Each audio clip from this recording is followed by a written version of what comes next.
காரைக்குடியில் இன்று பங்குனி உத்திரம் பௌர்ணமி திருவிழா.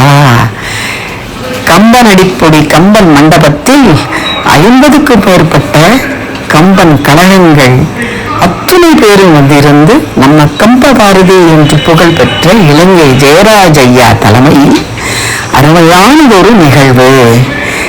தெய்வ பிரதியான ராமன் மனிதனாக இருந்தபோது எப்பொழுது தந்தை இறந்த போதா தன் மனைவியை மாற்றான் தூக்கி சென்ற போது தனித்திருந்த நாளா, லட்சுமணனை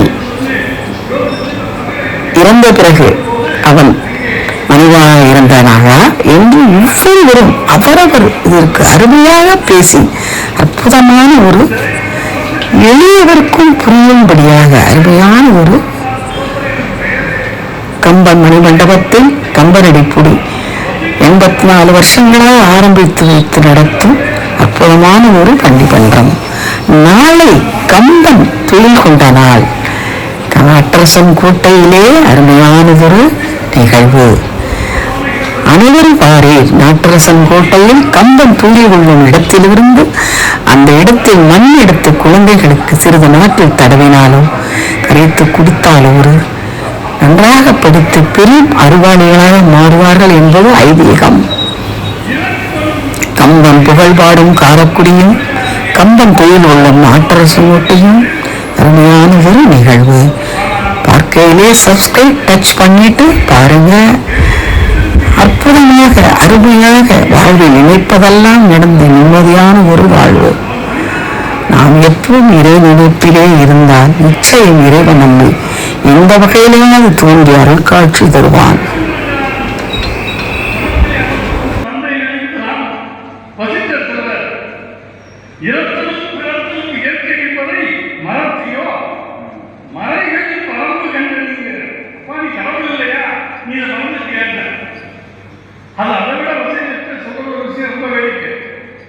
எங்க ஊர்ல ஒருத்தர் 97 வயசுல காலமாயிட்டார்.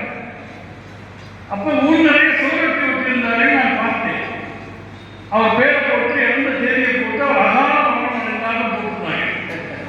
சரி, தெரியாம போட்டாங்க. பாவம், மொழி தெரியலன்னு அப்புறம் நான் போய் ஆத்தலாம் சொல்லிட்டு, ஐயா உங்க சுவரொட்டியில் ஒரு சின்ன தப்பு, அது ரொம்ப சின்ன வயசுல சாகக்கூடாத காலத்துல இருந்தாலும் அகால மரணம் போடணும், இவங்களுக்கு போடக்கூடாதுன்னு அவங்க சொன்னாங்க. சரியாக போட்டுருந்தாங்க. எப்படி அவர் 85 வயசுல இருந்து முடியாம இருந்தாரு. இப்ப போவார் அப்ப போவார்னு போகவே இல்லை. சாக வேண்டிய காலத்துக்கு முன்னால செத்தா மட்டும் அகால மரணம் இல்லை, சாகிற காலத்துல இருந்து தள்ளி செத்தாலும் அகால மரணம் தான். நான் சொன்னா தப்பா இருக்கும். வசிட்டர் சொல்லுகிறார், அழுகிற ராமனை பார்த்து சொல்லுகிறார், இங்க பாருப்பா, புறக்கிறதுக்கு முன்னாலேயே செத்து போகக்கூடிய குழந்தைகள்லாம் இருக்காங்க. இதுல இந்த உலகத்துல 60,000 வருஷம் அப்பா வாழ்ந்திருக்கிறாரு. இதுக்கு அழுகிறதா ஒரு கேள்வி கேட்கிறேன். பெருமதன் மூவியில் பிரிதல் காண்டியா மறுநேறு கற்பில் வையம் யாவையும் 60,000 ஆண்டு ஆண்டவன் 20 கண்டு அவருக்கு இறங்க வேண்டும். இதுக்கு போய் எனக்கு அழுவாங்கன்னு கேட்கிறேன். எந்த வசிக்கிறது அவங்கதான் அப்பா செத்துட்டாரை பலன் அழுதப்போ பலனை கண்டுபிடிச்சு அவர் என்ன நினைக்கிறார்? பரதன் இறப்பது போன்ற பிறர் அவரான் கடவுளின் பெருமையா கடவுளின் வடிவமாகிய ராமன் அழகான என்று கேட்கிறார். அங்கே வசித்தல் பார்வையில் அவர் மனித ராமன் அல்ல, கடவுள் ராமன். அதே மாதிரிதான் இலக்குவன் மனசிலவன் நேரத்தில் அவன் மயங்கிக்கிறது. தலைப்பிலேயே சொல்றது போல கடவுளாகிறார். அப்போது கூட ஒரு சகோதரனாக உழைக்கும் உயிர்க்கும் ஆவி உருக்கும் உணர்வு சோறும் இழைக்குவது அறிதல் பேச்சால் இலக்குவா இலக்குவான் அழைக்கின்ற போது நீ மனிதன் ஒரு சாதாரண சகோதரன் அல்ல, நீ கடவுள் என்று சொல்வதற்கு கடவுள் ஓடோடி வருவோம். அப்பா இது போய் வாய்ப்பு போட்டு விழுந்து இறந்து யாரு? அவருடைய வாகனம். சொல்ல போனா அவருடைய டிரைவர். அவர் வந்து சொல்றார், நீ யார் தெரியுமா? நீ பாட்டி அவதாரம் வந்தாரை மறைந்து பிரிவால் வகுத்து மலர்மை நகைத்தது முதலோ தம் தாதை தாதை இறைவா இறந்து விளையாடுகின்ற தனியோய் சிந்தா குழந்தைகள் தலைவாய் தளர்ந்து துயர் கூறல் என்ன செய்யணும்னு அவன் வந்து நினைவு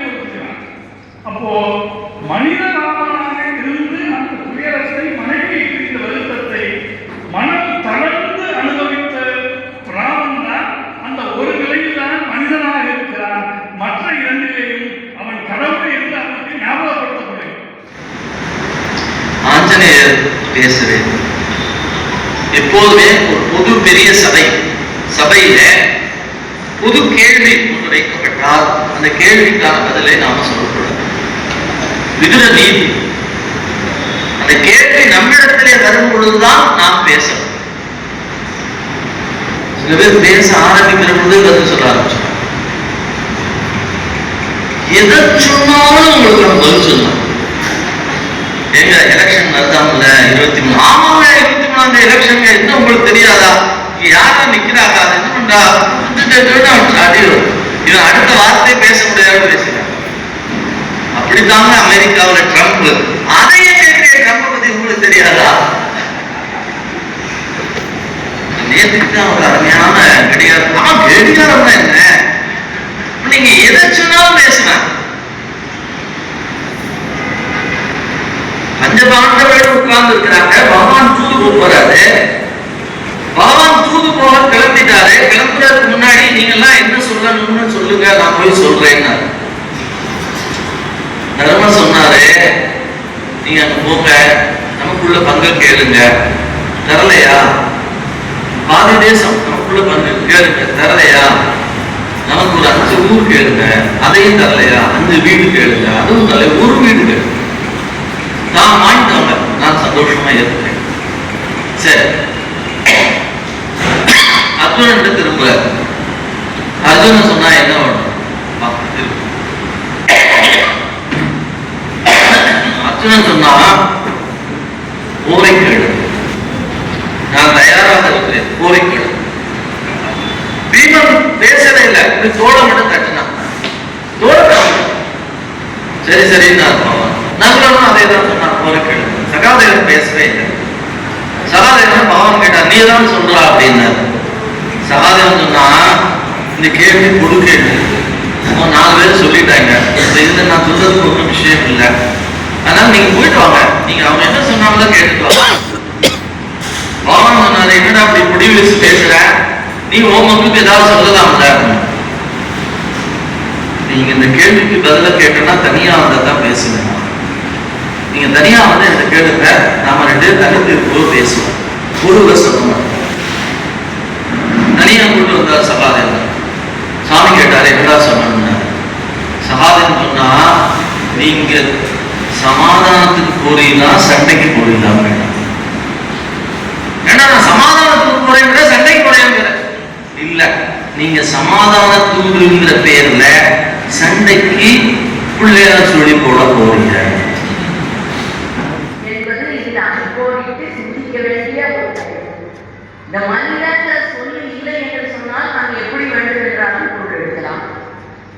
அப்படி என்றால் ஒரு மனிதன் ராமாயணத்தை படிக்கிறான், கம்பனுடைய பாடல்களை படிக்கிறான், ராமன் எங்கே கலருகிறானோ அந்த பாடல்களை படிக்கிறான், ராமன் எங்கே தளருகிறானோ அந்த இடத்தை படிக்கிறான், ராமன் எங்கே தடுமாறுகிறானோ அதை இந்த மனிதன் பிரிது ஒன்றாம் வெற்றியே பெருக தோற்க வீக வீயாறு வாழ்க பற்றுதல் அன்றி ஒன்றோ அடைக்கலம் பகர்கின்றான்.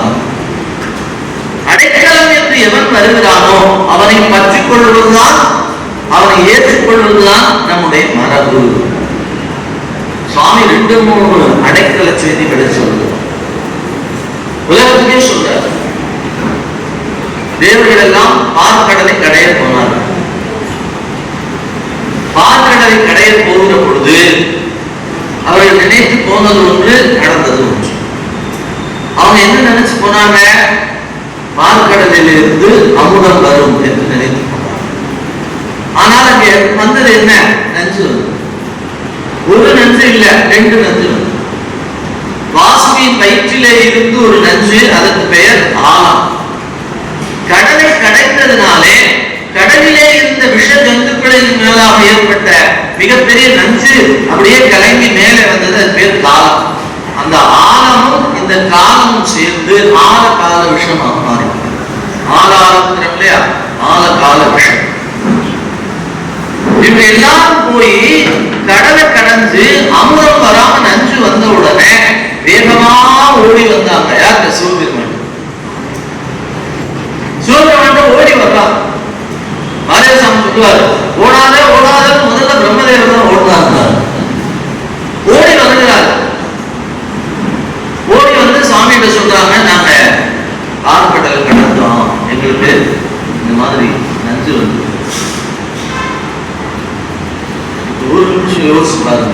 நம்ம சொந்தக்கார பையன் பிஸ்னஸ் பண்ண போனா பிஸ்னஸ்ல நட்டமாகி போச்சு. நம்மகிட்ட வந்து நிற்கலாம். நம்ம என்ன கேள்வி கேட்போம்? முதல்ல, ஏண்டா நீ முதல்ல வந்து என்னோட பிசினஸ் பண்ண போறோம்னு சொன்னியா? என்னதான் ஆலோசனை கேட்டியா? இல்ல மாமே ஒருத்தர் இருக்கானு அறிவு வந்துச்சா? அன்னைக்கு உன்னோட கையில காசு இருந்ததுன்னு திமுர்ல போனி இல்ல, மாட்டிட்டு இல்ல, எப்படியோ போமோ வெளியே போ.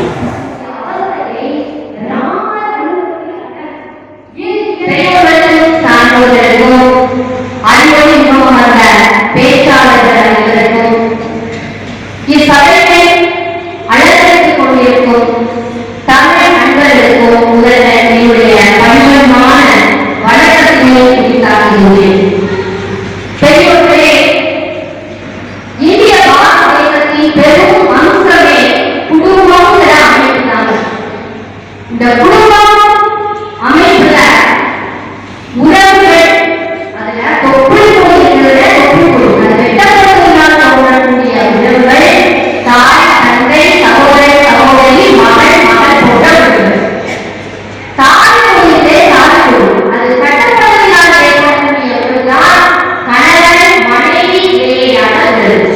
ஐயா, நீடிய காலத்துக்கு காட்டிய பழுத்து என்று இருந்திடக்கூடாது என்பதை உணர்ந்த கம்பர் தன்னுடைய காப்பிய நாயகன் நாயகி திருமணம் அமைத்திடக்கூடாது என்பதை உறுதியாக இருந்ததினால்தான் தலைவர் தலைவரும் உயிரை மாணவர்கள் ஒருவருக்கு பார்த்து கொள்வதாக ஒரு நிகழ்ச்சியை நடத்தினார். எந்த நடத்தினார் நிலையை சொல்லி கண்மலை தண்ணீரை காப்பி ஒன்றை கொண்டு உணவும் நிலைகளால் உணவும் ஒழிய அண்ணனும் தோக்கினார் அவரும் தோக்கினார் என்பதான அந்த நோக்கு. ஐயா, காதல் சொல்வதற்குனா அந்த காதல் வேதனை என்னன்னு தெரியும். காதலைப்பட்ட காதலாக அப்பளோட நோக்கமே தெரியுமா?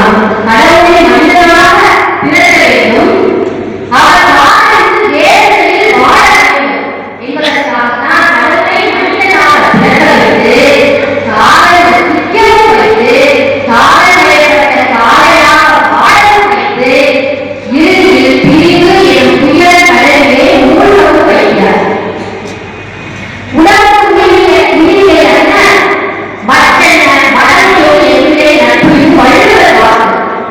ஐயா, உடம்பை விட்டு உயிர் பிரிந்தால் இருக்க முடியுமா? அத்தகைய உறவுதான் கணவன் மனைவி இடையேயான உறவு. பொருத்தி பார்க்கிற பொழுதுதான் ஒன்றாவது கவலை, கவலைகிற பொழுதுதான் அது நெஞ்சத்தில் பலி. இப்போ ஒரு மனிதன் இந்த 3 பார்க்கிற நிலைகளையும் படிக்கிறார். ஒரு தந்தை இழந்ததற்கு ஒரு மகன் அழுவது கதறுவது என்பது உலகத்தில் இயல்பு. அவர் தீய தந்தையாகவே இருந்தாலும் புதியாராகவே இருந்தாலும் தந்தை இழந்து விட்டால் மகன் புலம்புவது கதறுவது என்பது இந்த உலகத்தில் இயல்பாக உள்ளது. இயல்பாக நடக்கக்கூடிய ஒன்றை நாமும் அழுதுகிறார் தந்தைக்காக என்று படித்தவர்களை என்று என்ன வரப்போகிறது? அது என்ன பெரிய பணி இருக்க போகிறது? அது என்ன பெருமை இருக்க போகிறது? பாதுகாப்பு. இரண்டாவது, மனைவியை பிரிந்தது. இதை ஏன் மனிதன் படிக்கிறார்? இந்த சீதையை பிரிந்த ராமன் அவன் தளர்ந்து போனான்.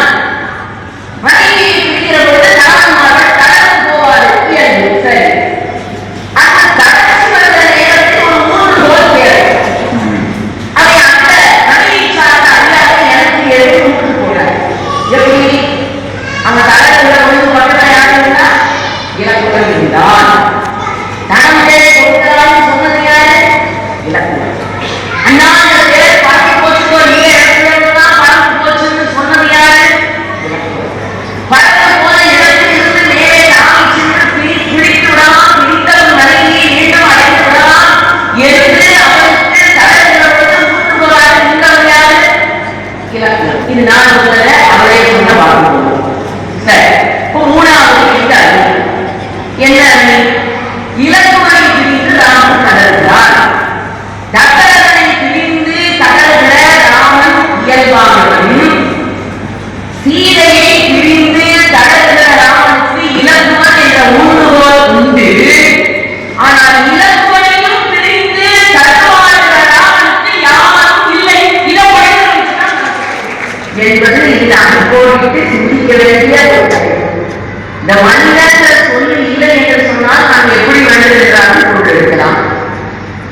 அப்படி என்றால் ஒரு மனிதன் ராமாயணத்தை படிக்கிறான், நம்மளுடைய பாடல்களை படிக்கிறான், ராமன் எங்கே கலருகிறானோ அந்த பாடல்களை படிக்கிறான், ராமன் எங்கே கலருகிறானோ அந்த இடத்தை படிக்கிறான், ராமன் எங்கே தருமாறுகிறானோ அதை இந்த மனிதன் படிக்கிறான். பொருத்தி பார்க்கிறான்.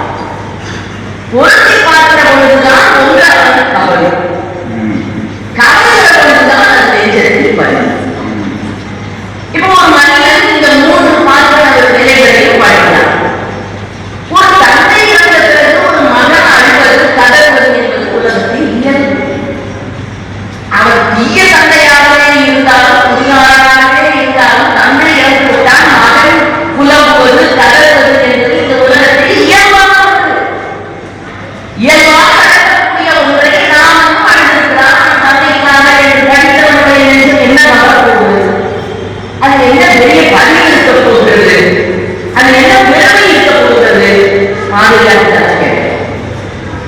இரண்டாவது மனைவியை பிரிதல்.